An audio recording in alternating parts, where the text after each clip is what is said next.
The Story Grows. I'm Brian Patton. Today we welcome to the show Jon Cattivera, frontman for emo band Time Spent Driving. Time Spent Driving will release their new album, Lost Leaves, this Friday, August 21st on 30-something Records. Jon talks about what drew him to guitar and learning to play the instrument, why the initial run of Time Spent Driving was so short, comparing his lyrical output on the band's debut with the new record, wanting to finally play more shows, and a lot more. Thanks much for listening to this episode. If you're brand new to the podcast, welcome. You can find links in our show notes or at asthestorygrows.com for our mailing list, our Discord server, and our Patreon page, where $1 a month will get you early access to every episode. Enjoy today's conversation with Jon from Time Spent Driving. Remember the night we drove down to the cliffs and walked the railroad tracks and climbed the chain link fence. Remember the wind and the stagger down to the sand. The lanterns in Are you a lifelong West Coaster? I am. Yeah. Nice. Yeah. I've been living in Santa Cruz for long time. Grew up, born in San Jose, but yeah, Santa Cruz is kind of my home base. I've been here since I was 10 years old. So Nice. yeah. How about you? Where are you at? East Coast, just north of DC. Okay. So, Yeah. It's been a while since I've been out there, but hopefully sometime soon. What was kind of growing up and discovering music out in California like? I mean, Santa Cruz, that's got to be a good spot to come of age, right? Yeah.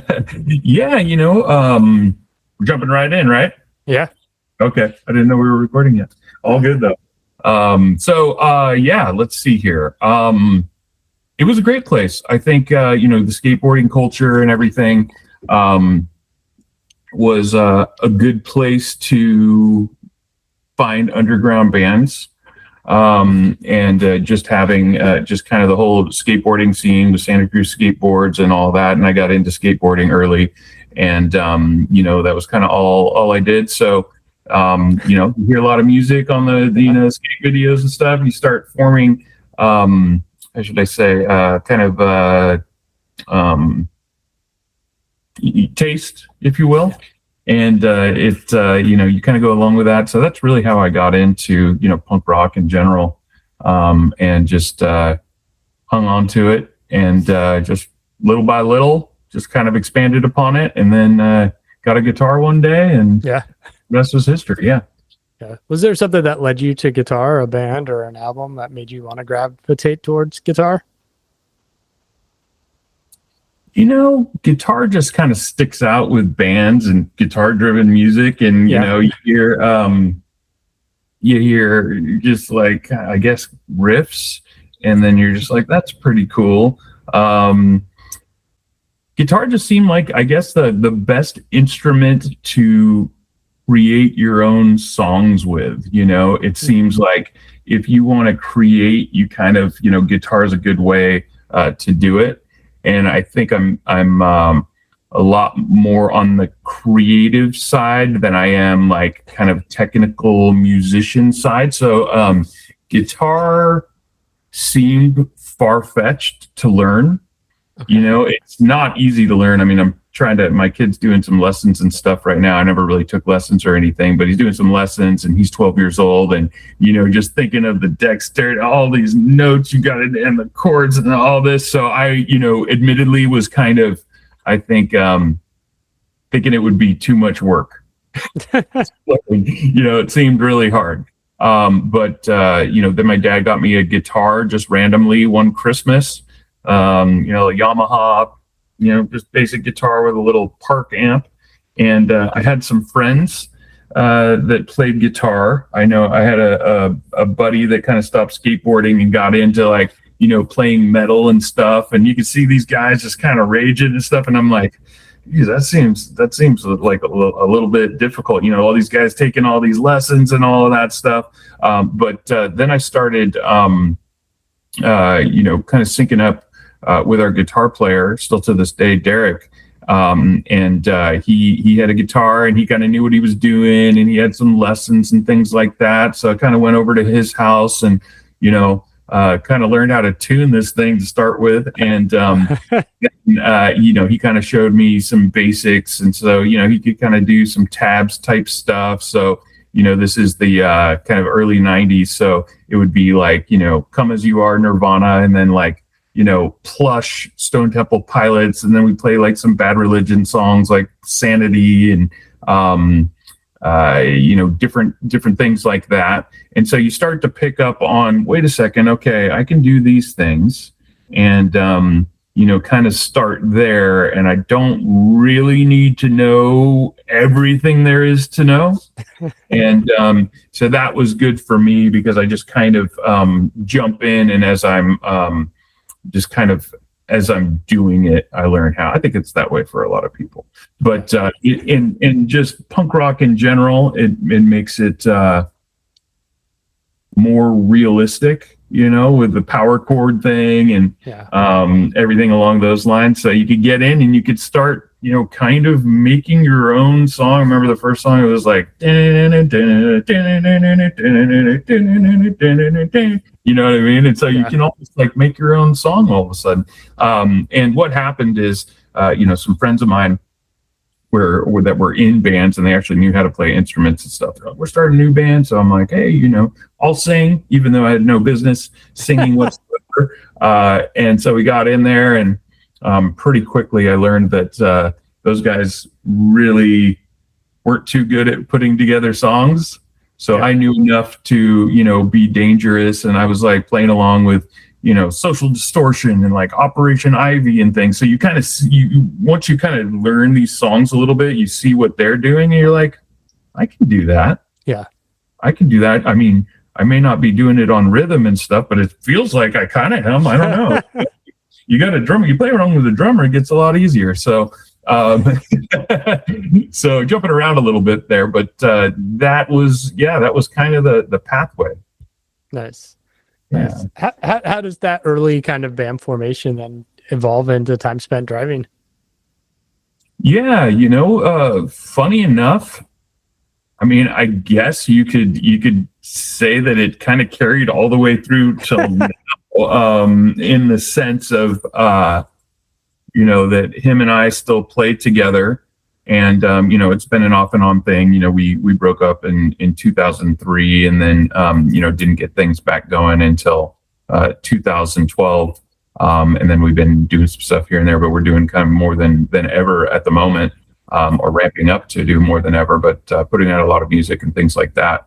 So in a sense, I mean, I guess, if you kind of look at the evolution of these different bands, and playing the kind of music that we're playing, usually it starts off some kind of punk hardcore realm. And so, but there's many different kind of bands in between that get you to the point, but the point of what you end up doing. But I guess how I would put it is that as you get better, it's possible to do more things and more dynamic and have, get to more of a sound that we got to and more of the things that we can do now. Yeah. So then you kind of settle on, what you like and what works and playing more and more to your strengths over time. So, yeah. Were there things at that time that were like driving you towards, I mean, when I listen to Just Bright Enough, to my ears, it's clearly an emo album of that era, however maligned that term is, right? But were there things driving you towards that more melodic side of punk rock? I always liked melodic punk. I was more in the kind of, melodic punk side than I was in the hardcore side, not so much screaming and this and that and like, super duper heavy. And I've played plenty of heavy music. So I like all that stuff. But I was into, I guess, more of a, Fat Records type stuff, I guess more pop punk type stuff, the Descendants and, those kind of bands, about a lot of Lookout Records bands. I mean, I'm here in the San Francisco Bay Area, so there's kind of a lot of that going on. So for me, the emo thing, like that wasn't even a thing that I knew really what it was. But then you start getting into these bands, and then you hear, oh, that's emo and whatnot. But like you kind of were saying, it wasn't something that you were like, I'm starting an emo band. That's not how you talk, But the bands of that era, like kind of in the mid to late 90s, they kind of knew what was going on, right? Yeah. Even if they didn't want to mention it. And there were some that they were just doing their thing, and that's what they became classified as. But what I really liked about it was just the different weirder chords and stuff, which even when we were playing in like more kind of fast music and like I'm calling melodic punk, I guess kind of a skate punk thing, we would do all kinds of weird chords when people weren't really doing it. I remember like the band we were in played with Down by Law. Are you familiar with them? Yeah. So Dave Smalley, the singer, right? He was in Dag Nasty and all that. He came up to us after, he's like, what are those chords you guys are doing? And we're like, really? I mean, and he's playing Dag Nasty and Brian Baker and stuff. We do some weird stuff. But, we were trying to, I guess it's been kind of a thing, and we still do this, but like, how can we not play a power chord? Like, how can we cover it up? I think bands are pretty good at this at this point, but it was almost like, how do we make it more complex and just more dissonance to things that wouldn't otherwise have it? Now there's all these, different tunings and all these different things where it's I guess it's easier to do that for those guys. We just play in more of a standard tuning and just standard E tuning and a little bit of drop D stuff. I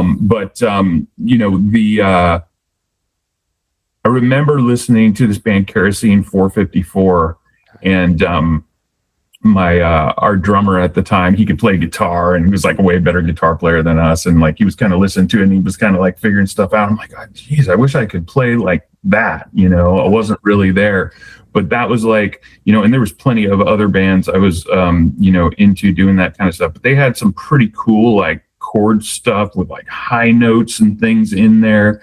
And I remember like not really feeling like I could play that. But then, as things kind of evolved, you kind of figure out different things and what goes together. And so, the stuff that we ended up playing, I felt like it was fun to do something a little bit more complex, but still kind of poppy and, catchy at times, but heavier at other times.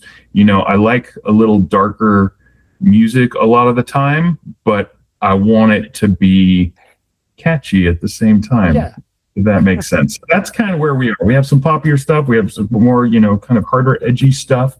Some soft stuff. So it I guess like what I'm trying to say is that the realm of where we landed has a little bit of everything I like. And I think that's what I like about this type of music and these type of bands.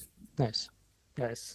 I mean, you mentioned it earlier, like that first run of the band was pretty short-lived, all things considered. I mean, just enough bright. You work with Jay Robbins, it comes out, and less than a year later, the band's defunct. Was it just, I don't know, you're now thrown on the road and immaturity leads to like, we can't be together, or what?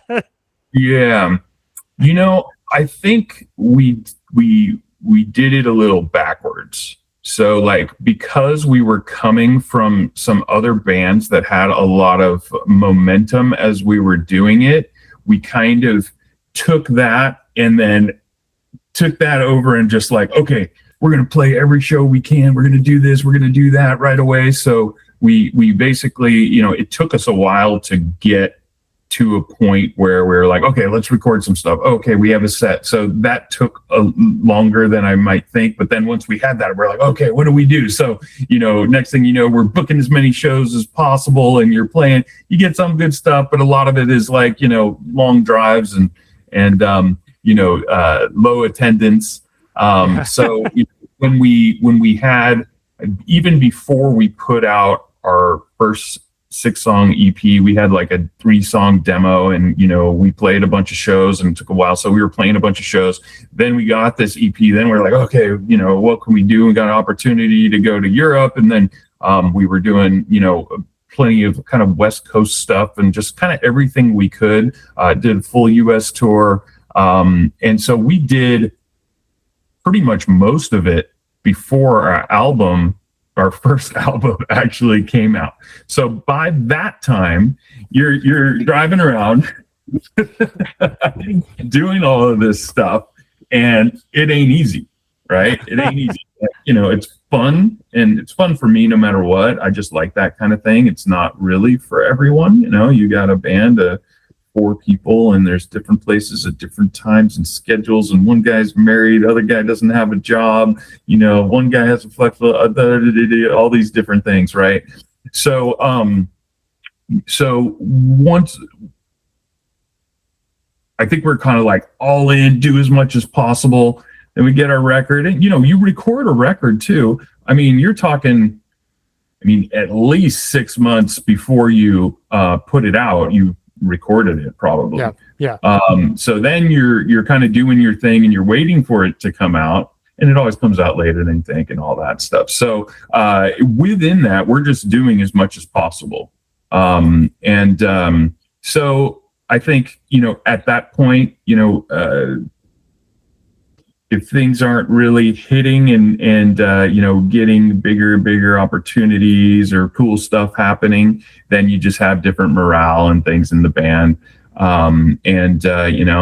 Hey, we don't really want to do this anymore, and that kind of thing. So that's a long-winded way of saying, hey, you just kind of got burnt out. I was just kind of on a mission to do it no matter what. But the interesting thing about where we're based in Santa Cruz here is it's a very small, kind of beach town. I think there's, maybe 50,000 people, probably less back then. And there weren't a lot of other bands or musicians playing the kind of stuff that we play. That might sound absurd, knowing like with it being a common type of music now. But like friends of mine and stuff, there wasn't a bunch of friends of mine that I'm, we'll get them now, because they were not really playing that kind of, they wanted to play like heavier stuff or, whatever. And so, because a lot of our stuff, it just sounds kind of wimpy. It's not very tough, so, you got to have kind of someone that's into some wimp rock. And to the listeners, we've got more than that. I'm just saying.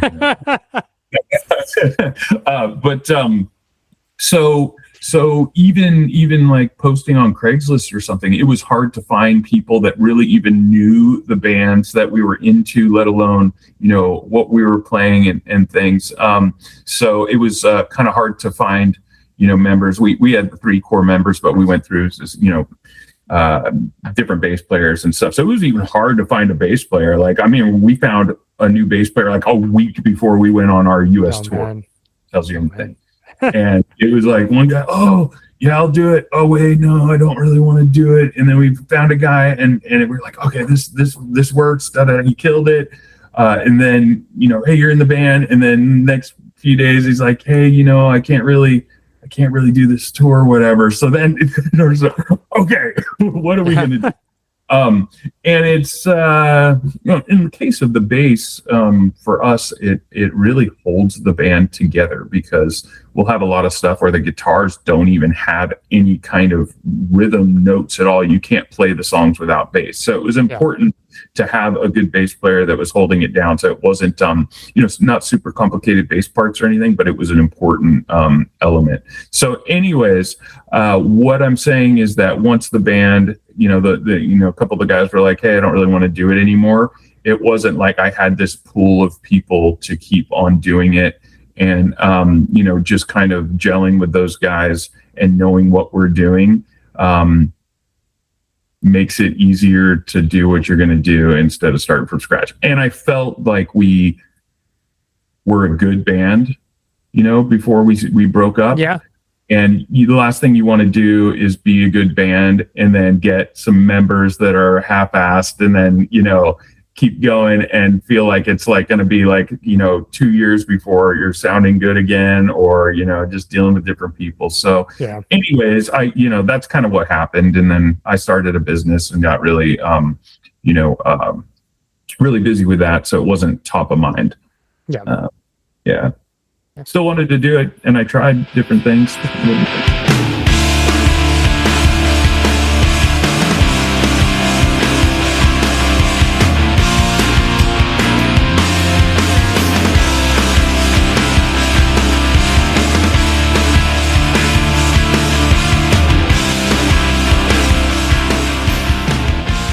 Let's jump ahead in time. Earlier this year, you reissued Just Bright Enough, gave it a remix, remaster.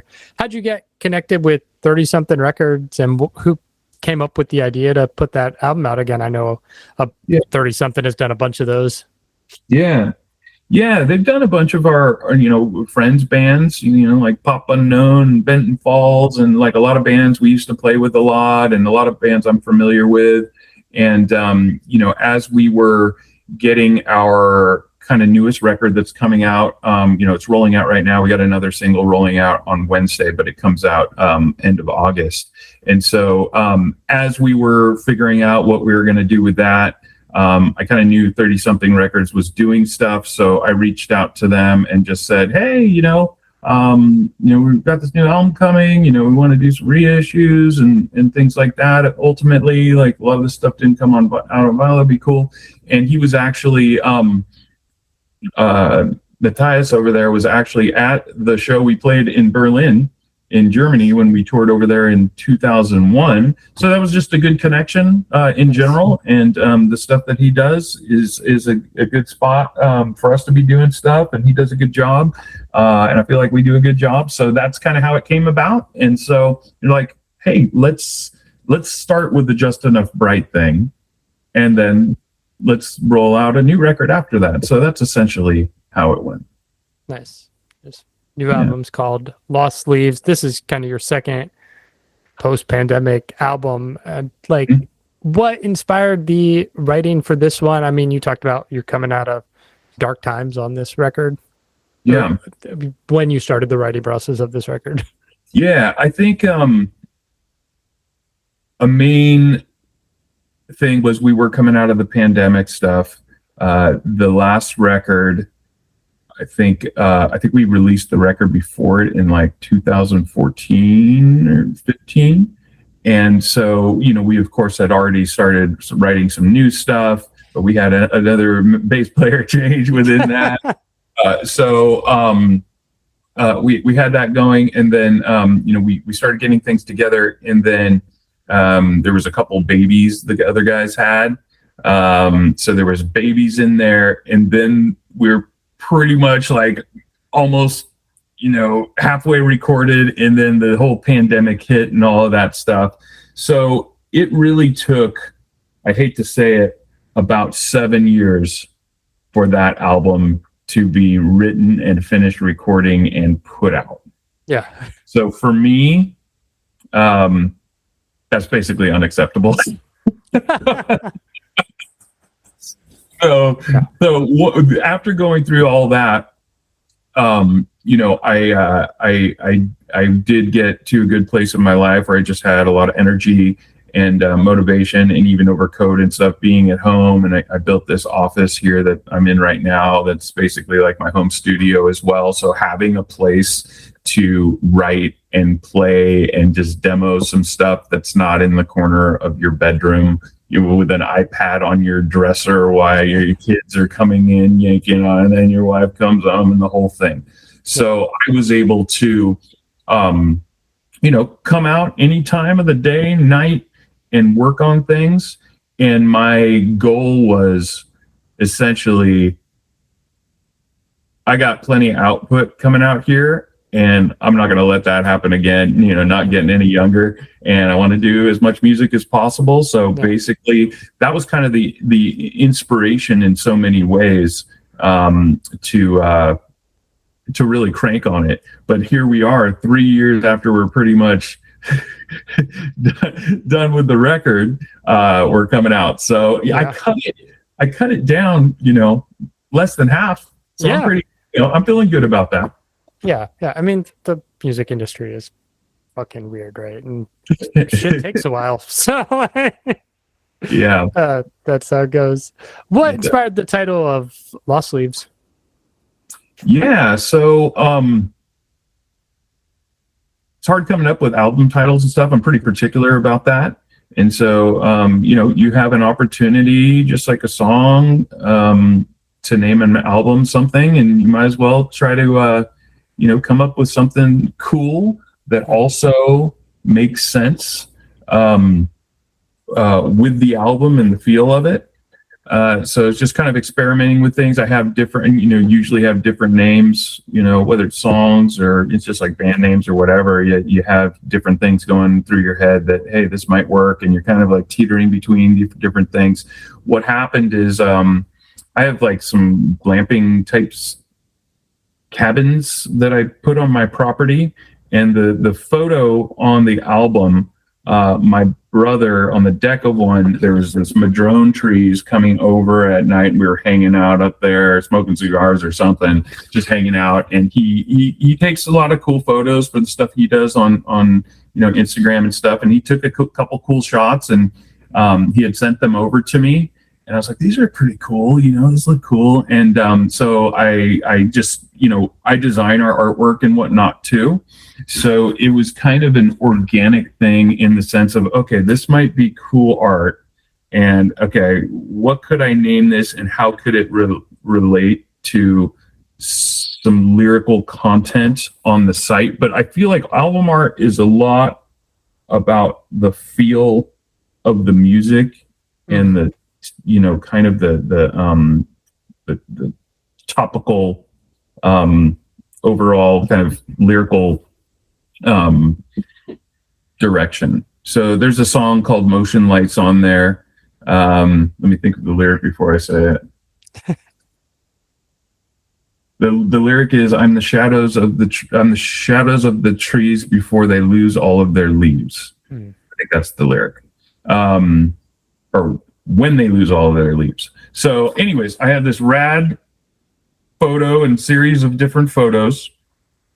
I've got some lyrics in the song, and it's very inspired. I live up in the Santa Cruz Mountains, and tons of trees and just cool stuff. There's lyrical relationships to that in many of our songs, whether it was last album or the album before last. So anyways, it all kind of just made sense. And I have a couple of friends that, are designers or in bands, and I kind of run a couple ideas, by the people that I trust their opinion. And then it just basically kind of all came together. And I think also I like double-edged sword type stuff. Okay. So if you think about something like Lost Leaves, not only is it leaves that were lost off a tree, but they're just lost in general. So there's kind of, if you think about it in different ways, there's kind of different ways to take the title. So I always look for little things like that in album titles and songs. Just like, hey, does it just mean one thing, or can it mean multiple things? Yeah. Not really articulating that the best I can, but you get the idea.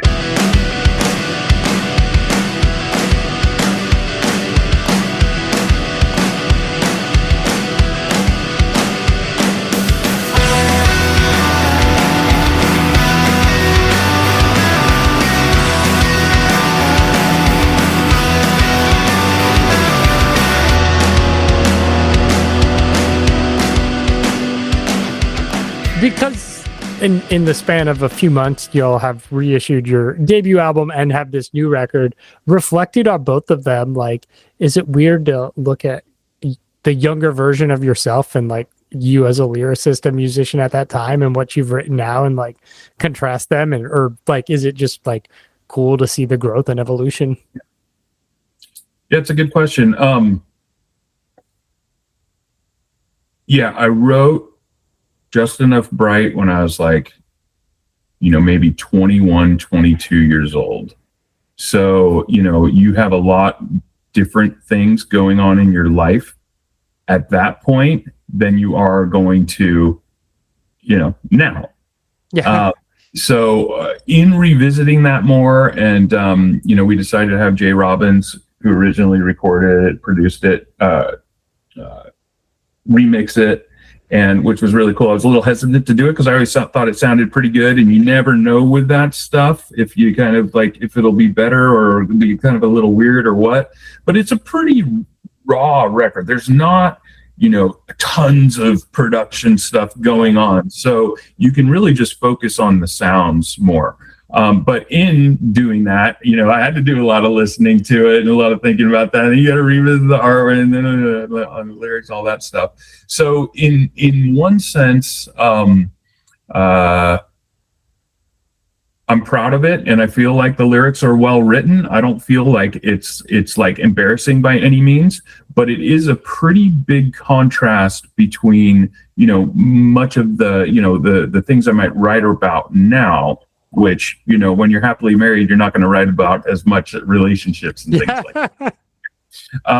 That being said, interestingly enough, I did consider that on the new record, and I decided to explore a little bit more of that kind of stuff, like kind of meshing kind of the two things a little bit.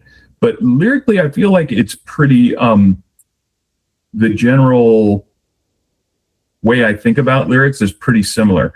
Now, on that, it was like there's a lot less lyrics than there is now. Like, I'm kind of like, in some sense, like when we're kind of going through some songs and kind of relearning them to be able to play them live and stuff, like some of the lyrics are so similar from verse to verse that it's almost like, wait, what's the lyric here? Am I on the first verse or the second verse? Where like some of the newer stuff, I think I'm a lot more prolific writer with lyrics. Again, I'm happy with what I did, but like I feel like my lyric writing has gone to a whole next level. Yeah. At least as far as, I don't know what other people would think, but as far as like for me, what I'm getting out of it and what I'm trying to do with it. So there's a lot more lyrics, and in fact, I even have songs where it's like on the new one, there's the choruses don't repeat. It's two different sets of lyrics for each chorus, and I feel like I had a lot more inspiration in whatever the songs were about. So a lot of times it was like I had too many lyrics, where I feel like on Just Enough Bright, it wasn't as much editing down as it was kind of like, okay, filling up the space. Yeah. That makes sense. Yeah. Here in 2026, it's easy to be a musician and be in a band and release music and have it exist and not have to play shows or tour, be full-time and still have it be creatively fulfilling. But playing shows is part of the fun of being in a band. Like, I went to the band's website and it looks like it might not have been updated in a minute. Like, what's the kind of hope or idea for shows after this album comes out? Yeah. So we are more focused on doing shows than we have been in a long time. So we haven't actually, I almost hate to say it, but played a show in 10 years.